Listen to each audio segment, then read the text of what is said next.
in short, I'll be very honest. Please convince us that you were born in the Philippines, that you are Filipino, and that you are not what people suspect you to be. Dediretsuhin ko na po. Kumbinsihin mo kami kasi hindi po pwedeng hindi nyo maalala yung inyong first few years of living na formative years.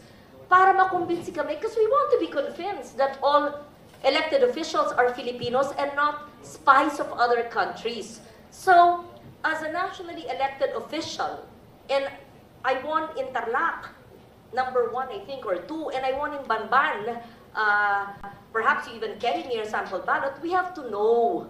Di ba ho? So, if you're really Chinese and fronting for other people, go back to your country. But if you are Filipino, and you were born here, convince us because we want to be convinced. So I'm trying to help you by trying to make you recall about your childhood. Hindi pwedeng, kasi parang scripted.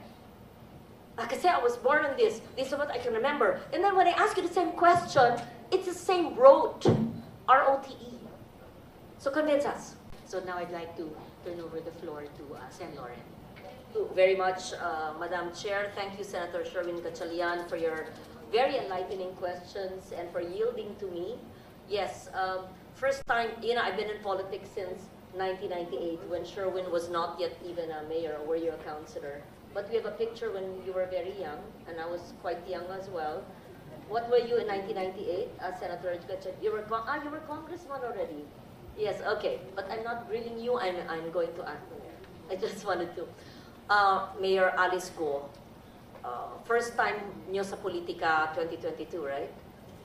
Madam I'm Senator, sure yes po. this has been asked of you in the previous hearing. I just wanted to put it on record again. And before 1998, you were in business. That's what we had. Before 2022 po. Oo. Apo. At yun yung bumili ka ng lupa at nagtayo ng mga gusali doon sa mga iba-ibang korporasyon. Hindi ikaw yung bumili ng gusali, nagtayo ng gusali, ikaw yung may-ari ng lupa. Tama? Prior po, ako po. Yes. And by now, you're well aware that yung mga nagtayo ng gusali ay may mga ginawang krimen sa mga lugar na yon, teritoryong yon, kung saan kinatatayo ng lupa mo, at ang mga krimen na ito ay human trafficking among others, including illegal gambling and other criminal activities. Correct? Your Honor, before nangyari po yung raid, wala po akong alam.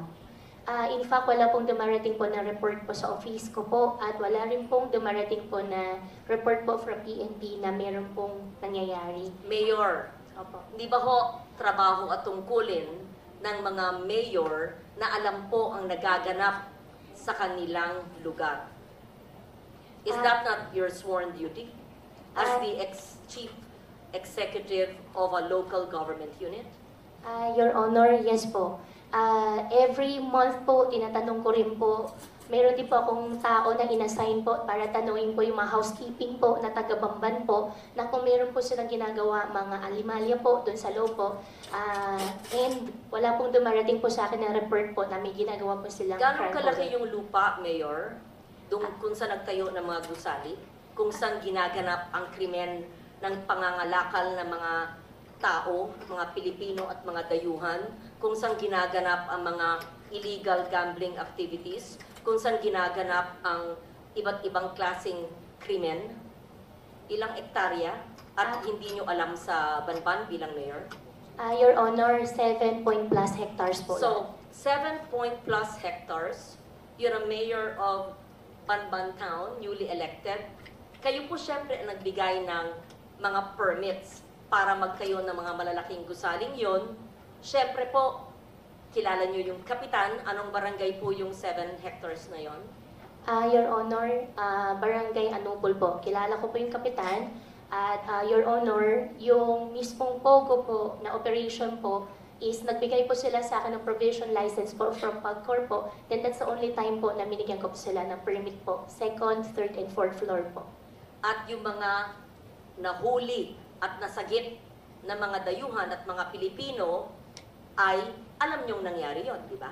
Alam nyo na sila ay kinakalakal, sexually abused, Your Honor, before po nangyari po yung raid, wala po akong alam. After the raid po, doon ko po nalaman po. At tinanong nyo sa inyong barangay captain na siguro naman ay kilala nyo, kaalyado nyo, kung ano po ang ginaganap sa 7 hectares na property yun, kung saan malalaking mga gusali?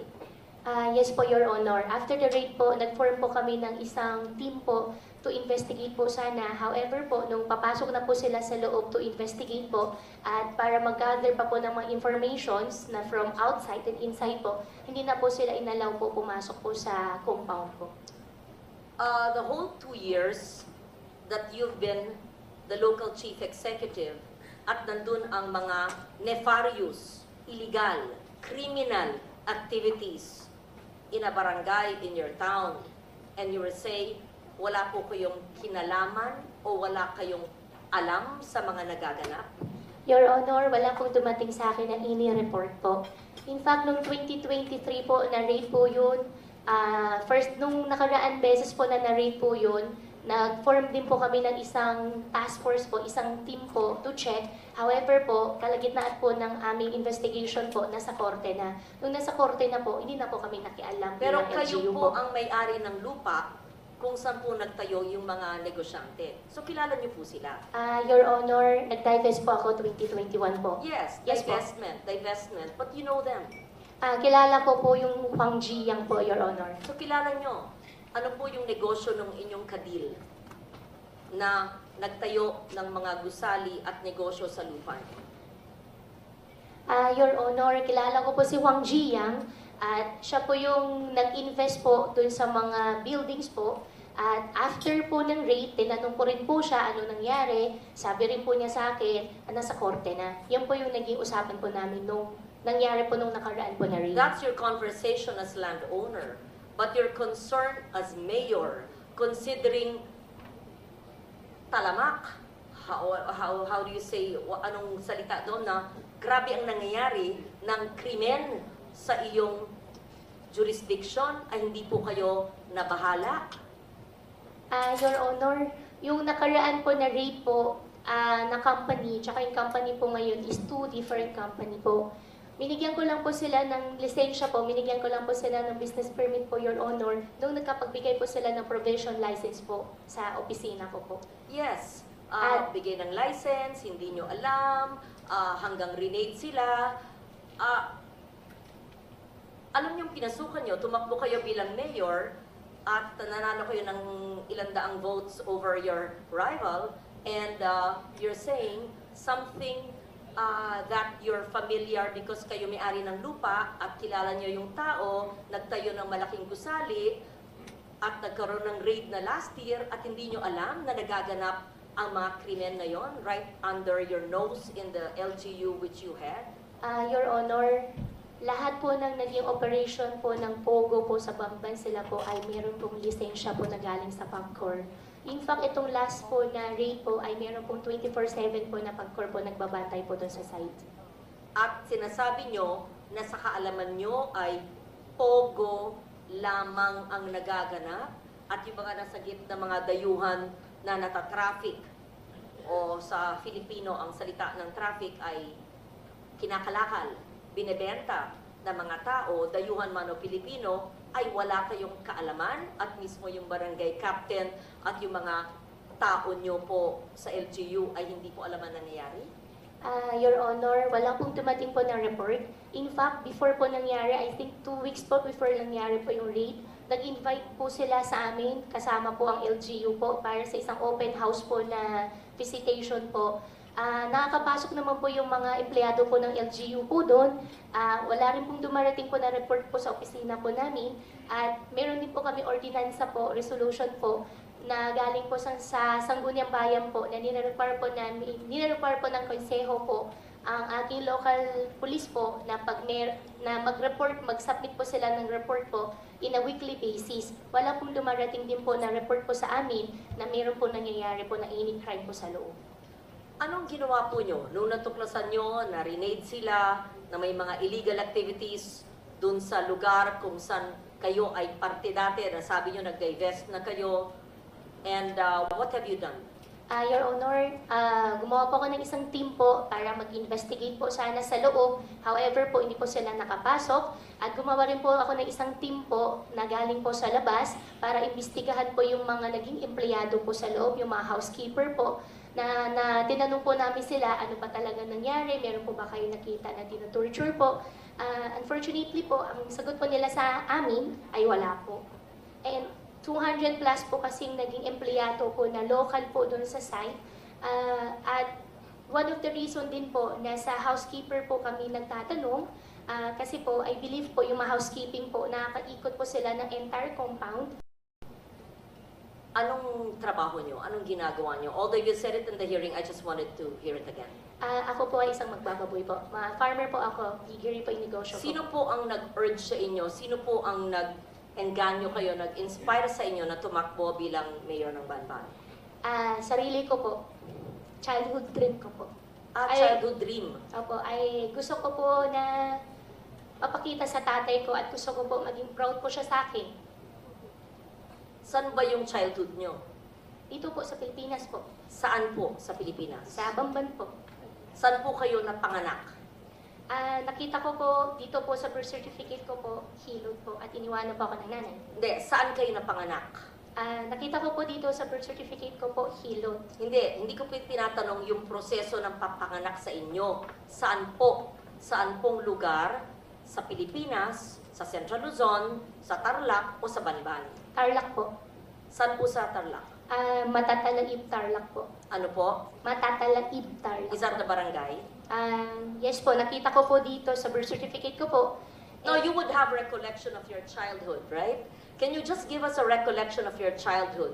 Sino po yung best friend nyo? Saan po kayo nag-aral? Kung meron kayong makamag-anak? Recollections of, you're only 38 years old. You will remember your childhood. I mean, I'm double your age, but I would remember my childhood in Malabon. Your childhood. I know homeschool. I can't believe anyone is totally homeschooled all her life. Yes. Please tell us about your childhood. Your Honor, lumaki po ako sa farm. Which farm? Which farm? In what barangay? In what LGU? Barangay Virgen de los Remedios, Bamban Tarlac din po. Different po from the one po sa QJJ, yung katabi lang po niya. Nabenta po siya year 2000, hindi ko po maalala yung date kung kailan po siya nabenta. Tapos nakabili po ulit ng property po sa tabi at doon po nagtayo ulit. Lumaki po ako sa farm, Your Honor. Tinago po ako ng tatay ko po. Lumaki po ako na, ako lang po. Pinupuntahan po ako ng tatay ko po araw-araw. Lumaki kayo mag-isa. Kasama ko po ang katulong, kasama ko po yung mga kasamahan ko po sa farm. And Sino po yung makasamahan nyo sa farm? Sino yung katulong na naaalala nyo, pangalan, nationality, at sino yung nag-alaga mula kayong napanganak 38 years ago? At binibisita kayong ama nyo mula saan? Sa bansang Sina. At tell us about your childhood. Your Honor, sa farm po ako lumaki, sa Bamban po ako lumaki. Lumaki po ako mag-isa, pinupuntahan po ako ng tatay ko. How I wish po... No, okay. You cannot grow up alone from a time you were born. Opo. So, the formative years from a time your mother birthed you, up to perhaps 10 years old, sino po yung inyong naging caregiver o yaya? Hindi lang pwedeng mag-isa lang po kayo sa farm. Up to perhaps 10 years old, sino po yung inyong naging caregiver o yaya? Hindi lang pwedeng mag-isa lang po kayo sa farm. Binibisita kayo ng ama nyo mula saan. So sino po yung sabi nyong kasambahay nyo na nagpalaki sa inyo? Sino po yung sabi nyong mga kaibigan nyo, kasama nyo sa farm? Sino po? Para may... In short, I'll be very honest. Please convince us that you were born in the Philippines, that you are Filipino, and that you are not what people suspect you to be. Dediretsuin ko na po. Kumbinsihin mo kami kasi hindi po pwedeng hindi nyo maalala yung inyong first few years of living na formative years. Para makumbinsi kami, because we want to be convinced that all elected officials are Filipinos and not spies of other countries. So, as a nationally elected official, and I won in Tarlac, number 1, I think, or 2, and I won in Banban. Perhaps you even carry near sample ballot. We have to know, di ba ho? So if you're really Chinese and fronting for other people, go back to your country. But if you are Filipino and you were born here, convince us because we want to be convinced. So I'm trying to help you by trying to make you recall about your childhood. Hindi pwedeng, kasi parang scripted. Kasi I was born on this is what I can remember. And then when I ask you the same question, it's the same rote, R-O-T-E. So convince us. Your Honor, lumaki po ako sa Bamban, Tarlac. Lumaki po ako sa farm. Paulit-ulit. Opo. Anong barangay, anong farm, sino po yung nag-alaga sa inyong sabi nyo na binibisita kayo ng ama nyo, ano yung family situation, sino pong makalaro nyo, kaklase nyo, kung homeschooled kayo, sino po nag-homeschool sa inyo, ganun po. Madam Senador, ako po ay lumaki po sa Barangay Virgen de los Remedios, Bamban, Tarlac po. Ako po ay isang Filipino. Lumaki po ako kasama po yung mga empleyado po namin sa farm. Ipaprovide ko rin po yung mga pangalan. Come and go din po naman kasi yung mga naging empleyado po. 38 years ago po, Madam Senador, wala po ako talagang maalala ng sobra. Pero meron pa po ako isang kasama ngayon po na matagal na po sa amin, si Mang Boy po, na hanggang ngayon kasama ko pa rin po siya. Sa susunod po, baka pwede ko po siya i-present din po dito para makilala niyo po. And in fact, 14 years old pa lang po ako, nagtatrabaho na po ako. Kilala po ako ng barangay chairman na mention po kanina na ipapaimbita. At bumibili na po ako ng mais. Pwede po ako mag-present po ng mga pangalan po nila na magpapaalam lang po ako sa kanila kung pwede ko po sila i-disclose po yung names po nila. At, Excuse me, San Loren, kung pwedeng idagdag, kung kaugnay nyo lahat ng mga taong ito mula nung pagkabata nyo, pwede nyo bang ikwento ng mahaba-haba ng konti in Kapampangan? Kasi syempre, kausap nyo sila sa sarili nilang lengguwahe. Madam Chairman, ang Bamban po ay Tagalog po. Meron din pong Kapampangan, pero mga kasama ko po sa loob ng farm po, mostly po mga Bisaya po. Kasi ang piggery po, biosecurity po, hindi po sila lumalabas. Well, actually, San Loren, just for the record, may mga nag-o-observe na mga kababayan natin, pati mga netizens ng mga Kapampangan. Yan po ang tanong nila sa inyo. Kasi Kapampangan po ang lingwahe nila. Yes. Can Anyway, you San speak? Loren, please proceed. Thank you for that interjection. It's very helpful. Magsalita po kayo sa Kapampangan kung kayo lumaki sa... Madam Senador, konti lang po yung alam ko po sa Kapampangan. Ang alam ko po, sobrang konti lang po. Okay, Mo po. what Chinese language do you speak? Hokkien or Mandarin? I can speak Hokkien po. Okay, speak in Hokkien now. Bo? More. Tell us more about your life in China. Wala po akong life po sa China. Dito po ako lumaki sa Pilipinas po. Tell us about your life in the Philippines and tell us about your family in China in Hokkien. Family ko po in No, China. in Hokkien. Please tell us about your father who's from China and he used to visit you when you were a child, and the family of your father in China, and where are you from China in Hokkien. We have interpreters, and perhaps I can understand a little. Yes po. Guay lao pe tui tai liok lai. Continue. Qua si Trung Quốc lang. Qua si Philippines lang.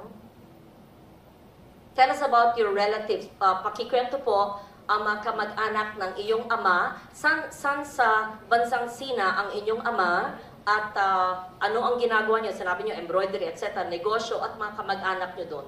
Tell San us. Loren, before she answers, Yes. maybe we can ask Ms. Batay, our Chinese interpreter, just to Yes, interpret to yes. us what the mayor said. Thank you. Ms. Batay. Okay, so in English, the interpretation would be, my father is from China. I am not a Chinese. I am a Filipino. I mean, you're obviously half Chinese because if your father is full Chinese and your mother you claim is Filipino, right? Your Honor, ako po ay isang Filipino at ang tatay ko po ay Chinese. Ako po ay, kung hindi man po ako full-blooded po na 100% po na Filipino, dahil po sa tatay ko, ako po ay isang Filipino po. Okay. What do you recall in 1986 when you were born? Your Honor. And why is it that you obtained your birth certificate? To be fair, sometimes people only have their birth certificates much later. But tell us the process of obtaining your birth certificate in what year? What year did you get your birth certificate?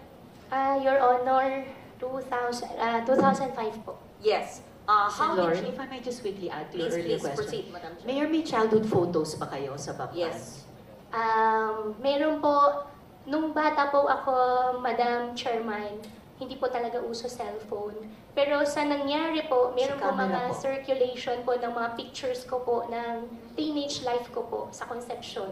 I can provide po.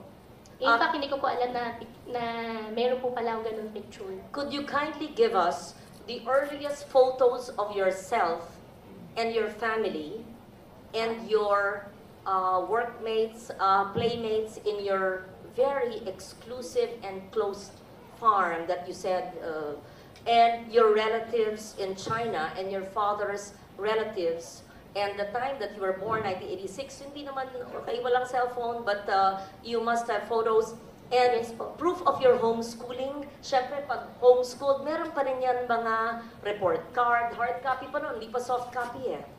Yes po, Your Honor. Hanapin ko po yung mga picture po. Pati So, po yung mga tao po, pati po yung mga empleyado po na kasama ko po. what was the situation, Mayor Go, noong 1986 when you were born? Where was your mother? Where were your parents? And sa mga binibisita kayo ng iyong ama at ang kasama niyong lumaki ay sino? Fill in the blanks, please. Your Honor, 1986 po, nung pinanganak po ako, wala po akong any knowledge po. Dahil baby pa po ako noon, lumaki po ako, may nakikita po ako mga kasama po naging partner po ng tatay ko po. At lumaki po ako sa farm, isa na rin po yung na-mention ko po nung nakaraan po na Senate hearing, si Teacher Rubilin po, nakasama ko rin po siya.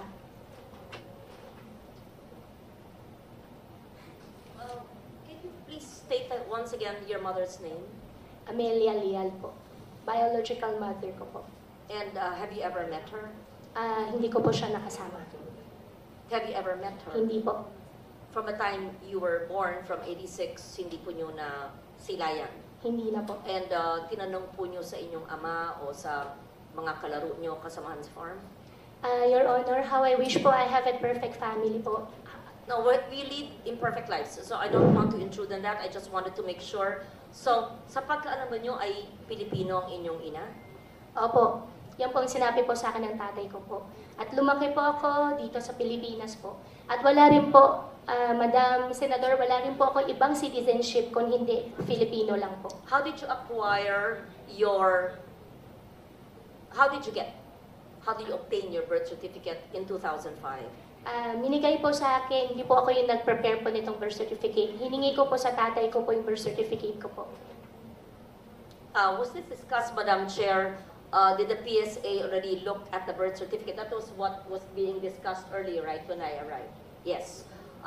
So that was, we will ask for the report from the PSA on the authenticity of that birth certificate. So tell us more. I know that time is up now. Tell us more in Fukien, your childhood situation. I don't want to be intrusive, and there's no reason to explain about all of us have imperfect lives, but tell us about your childhood so we get to know you better, and your Chinese playmates, if any, Filipino associates or playmates, if any, and your family in China. In Fukien po. In Fukien, Sen. please. Opo. Sa We farm- want to hear you speak your language. Ang language ko po ay Tagalog po, Senator. Ako po ay isang Filipino. Sa Yes. farm po, ang gamit po namin lengguwahe po ay Tagalog po. But speak Fukien. I just want to I hear can it. speak Fukien po, pero ang Yes. ginagamit po na lengguwahe po sa farm po ay Tagalog. There's nothing wrong with knowing languages. Yes, po. If you're good in Fukien, speak it, right? For Yes, after po. all, your father's Chinese and you're half Chinese. Don't be Madam- ashamed of that. Opo, hindi naman po ako nahihiya, naman po ako na ashamed. Madam Senador, mas kaya ko po ikwento na mas fluent sa Tagalog kasi yan naman po ang mother tongue ko po kaysa sa po sa Chinese language po. Kaya ako okay lang po na ikwento ko po in Tagalog. Okay, proceed. If you don't like to speak the language of your father, then speak in Filipino. Opo. Briefly please, Mayor, dahil malapit na tayo mag-suspend. Ay, opo, sorry po ma'am. Thank you. Just brief. Apo. Thank you, Madam Chair. Lumaki po ako sa farm, 14 years old pa lang po ako. Nag-aalaga na po ako ng baboy. Ako nagpapaanak, ako rin po nagbebenta po ng mga fatteners po na nilalabas po ng farm. Medyo, hindi po yung negosyo. Mula po 1986 when you were born, your recollection, 86 to the time you obtained your birth certificate in 2005. Madam Senador po, nung maliit pa lang po ako, nung 1986 po, wala na po talagang malala. Although, ayaw ko po talaga ma-mention yung word na wala po ako malala, pero wala po talaga No, I'm not akong malala. asking about the day you were born. Obviously, nobody knows that. Any of us. I said 86 to 205. Between the day you were born and 9 years old, you would have some recollection. Eh, ako nga po, doble ng age nyo. Naaalala ko pa yung childhood ko na ako'y 5 years old eh. Kilala ko pa yung grade school teachers ko eh. Yun lang po. Huwag tayo mag-philosophy po dito. I mean, Opo. obviously, I'm not asking you, how was it when you were born? Hindi po. From 1986 to 205. Madam Senador, lumaki po ako sa farm. Kinulong po ako ng tatay. Paulit-ulit naman, parang memoryado nyo. Kasi kino-coach ka ng lawyers mo siguro. Just, you know, magkwento, parang kaibigan. Parang nagpunta senador sa'yo, oh, Mayor, kamusta na kayo? Kamusta ang buhay niyo dito? Napana kayo sa farm? How was your life when you were born? O, ganun. Sino yung neighbors nyo, playmates nyo, paano yung pamilya, binibisita ka ng ama mo, ganun. Kwento lang. Madam Senador, As a Filipino, as you claim. Opo, gustong-gusto ko po magkwento. Ang playmates ko po doon sa farm ay yung mga dati po namin empleyado rin po. Kaminggo po yung mga tao pero may mga luma, mga matatagal pa po namin empleyado. Pagbalik ko po ngayon araw, hahanapin ko po sila at sa susunod po na Senate hearing, isasama ko na lang din po Ako, sila. aaralin pa ng mga abogado. Teka po, anything, when I say your first 10 years of your life, the first 9 years of your life, kilala ko pa yata isang abogado mo sa likod mo. Anyway, the first 9 years of your life, what is the first image that comes? Tell us about your farm life. Must be a charming, idyllic life, right? Opo, nasalo po ako ng farm. Di po ako pinag-aral po ng tatay ko po. Ang nagtuturo po sa akin si Teacher Rubilin po na na-mention ko po nung nakaraan na Senate hearing. And how I wish po really, Madam Senador, na I have a perfect life po. No, However we're po, not talking about pinalaki po ako sa farm. imperfections or perfection. Kwento lang nga eh. Opo. 9-10 years po. Opo. Siyempre man, Mayor, may maalala, 38 ka lang eh. Opo, sa farm nga po ako lumaki po, Madam Senador.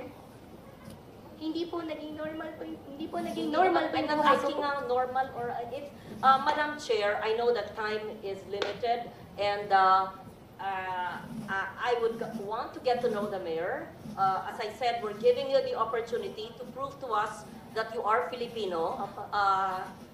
We ask you the questions which I would ask normal people. I would ask you, Lisa, tell me about your childhood, right? Tell me about childhood. I talk about my child. Yun lang. Nothing to be defensive about. You don't have to say the same thing. Basta sa farm po, tell us about your child. Ako sa farm. Basta, tell us about your child. Sa farm. Ano ba? Huwag tayong robot.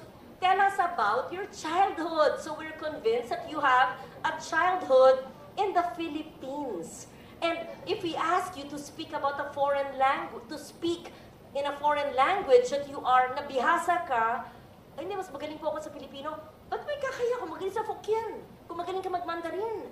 Wala. Maganda nga. Marami ka na lengguwahe. I will leave it at that and I will Opo. ask more questions in the next hearing because ano ba ang ating pinupunto dito? Na dapat ang ating mga ahensya ng gobyerno ay hindi nagpapahintulot ng mga sindikatong kriminal na nagbibigay ng mga peking birth certificate at ibang dokumento na nabibigyan tuloy minsan ng mga Philippine passports o nakakabigay ng ID ng Philippine government agencies na de-deprive tuloy ang ibang Pilipino sa mga benepisyo. At hindi lang yan, maari pa, without judging you or prejudging you, na mahalal sa mga posisyon na maaring maging national security issue. I'm not judging, I'm basing it on what I've heard and read, and I'm giving you the chance to prove that you are Filipino.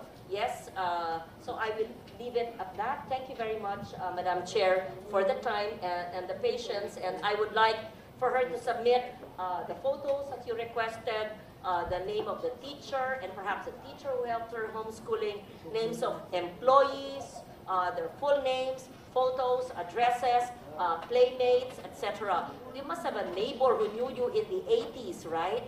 Imposible na walang may kilala. Hindi pwedeng sumulpot ko na lang ng 2005, tapos I'm Filipino, I'm here. Okay. Yun po, I leave it at that. I'm not yet convinced, but I really, sincerely want to be convinced because it would break my heart if we have a foreigner who is an elected official. It would break my heart. It's really a national security risk. So I'll be very strict with DFA and with TSA sa inyong you better straighten it out yung mga sindikato nandyan sa mga ahensya ng gobyerno na nagbenta ng mga birth certificates. Thank you, Madam Chair. Salamat din, Sen. Lauren. So before suspending, yung huling tanong ko kay General Villanueva, sir, sabi niyo po nung May 7 hearing, and I quote, and iyong sa Hongsheng, ma'am, iyong sa Zunyuan, mas malalim po iyong alam ko dyan. Maybe I can share with you in an executive session because I do not want to jeopardize the operation of all those who are helping us right now, close quote. And the chair is willing to take you up on that, General. At ang tanong ko lamang ay, will PAGCOR be able, together with DOJ and the other agencies mentioned earlier, the BIR, will PAGCOR be able to provide the committee with a full and comprehensive disclosure kapag tayo po ay pumasok na sa executive session? Yes, ma'am. As far as I know, I'm in contact with different law agencies, ma'am. So I have some data that is very relevant to the issue now, ma'am. Salamat po, General Villanueva. So, just to briefly suspend today's hearing till the next schedule, Mayor Guo, sabi niyo po ay ayaw niyo magsinungaling. Pero sa nakaraang mga oras, dami ko pa rin pong narinig. Sinabi niyo sa TV interview na iniwan kayo ng nanay niyo pagkapanganak niya. Pero, kanina lang inamin niyo na may anak pang sumunod sa inyo. At 3 pa kayong magkakapatid.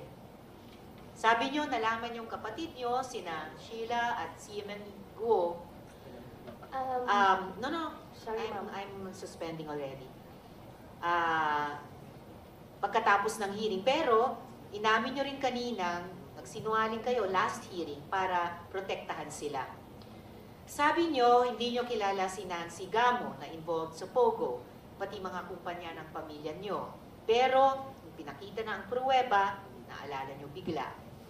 Pinipilit nyo na simpleng tao lang kayo, pero ang laman ng SALN nyo, daan-daang milyong piso.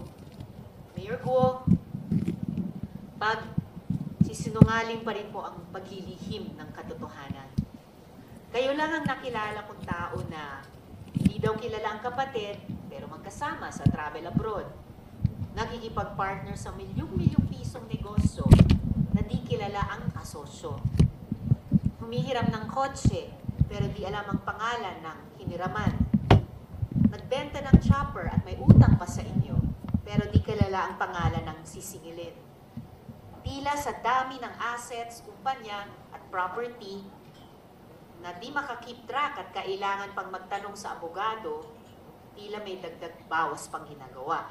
At lahat ng kasinungalingan o paglilihim na iyan ay mahalaga dahil nasa gitna tayo ng sikreto at sistematikong sindikato na siyang nandoloko sa mga Pilipino at naglalagay sa panganib ng ating mga institusyon at seguridad. Ang pinag-uusapan dito ay pamamahala. Hindi po ito maalaala mo kaya. Nakulang na lang siguro may nawawalang diary or may lilitaw bang kabal parang maraklara. Maganda nga tanungin na sa test ng pagka-Pinoy, sino nga gumanap sa Maraclara? No coaching, please. Pero, gaya ng nabanggit kanina, seryoso po tayo dito. Friends, our law enforcement agencies have expressed the desire to share more comprehensive findings in executive session. Findings that involve national security and transnational organized crime. Ang susunod na hearing, pili na lang ang tatawagin namin at ito po ay hindi rin bukas sa media. Kailangan natin na lumabas ang katotohanan. Kailangan natin maintindihan ang punot dulo nito. Alang-alang sa Bayang Pilipinas. So sa lahat, marami pong salamat at sa ngayon, this hearing is suspended.